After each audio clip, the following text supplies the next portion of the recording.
Gentlemen, it's obvious that we can't unveil the whole story of our history and experience in these 2 hours or 3.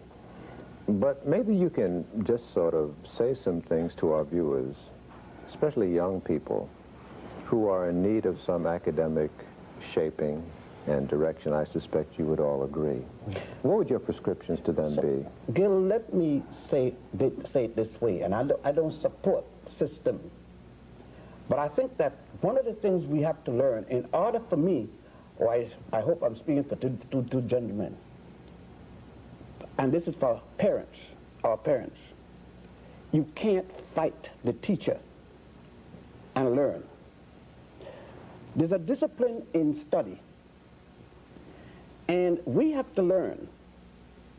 The damage has been done to us and still being done, but we ourselves got to take this. With all the bad things that go in the classroom, and I went through it, you got to be able to count, you got to be able to write, you know what I mean? You got to know science. You got to be able to equate and evaluate. And you can't fight the teacher doing it. Parents can't come down to fight the teacher. Bad teacher, get them out of the neighborhood. We have to go through the principle of educating ourselves. And our parents got to do it. I'm sure your parents did it and other parents did it. There is a discipline we got to go back to. And I've said that the basic thing we have to do is to stop letting the damage, what he's talking about, to continue by saying, I'm not going to the classroom because they're going to say this. You don't have, when you go to the classroom, you're going to have racism. Don't care where you go, you're going to find racism in the system. The system is racist. But you got to get in there to count, you know what I mean, to learn to read and so forth. So that you got to get that bad with the good. And lastly, don't care what degree you get in or no degree. Most of us think that degrees make us something.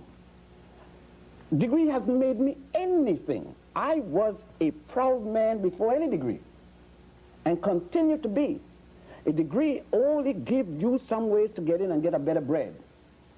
But if you depend and think that that is it, and we've got to, lastly, I figure what has happened is, if you, Gil, had taken the attitude, I made it, to hell with everybody else in Harlem or wherever, then we would not be able to express the things that we are expressing to the whole larger community. A lot of us got to stop moving away, far from the other. When we move, remember that the other one is still there. Because I must say something, and then here, and for others, is that if men like Garvey, Malcolm X, Martin Luther King, Paul Robeson, and others had moved away from us, and you notice I used Malcolm X and King. I said Garvey and Du Bois. I said Paul Robeson. What I'm doing, I'm matching people in the same society that may have differed. See, this myth about celebrating King's birthday, but not Malcolm, by asking for a holiday for King, but not Malcolm, but asking for one for Du Bois, but not Garvey. Keep us separate. We have to know that we decide who fought for us and who are our heroes. The larger society can't tell us who they are.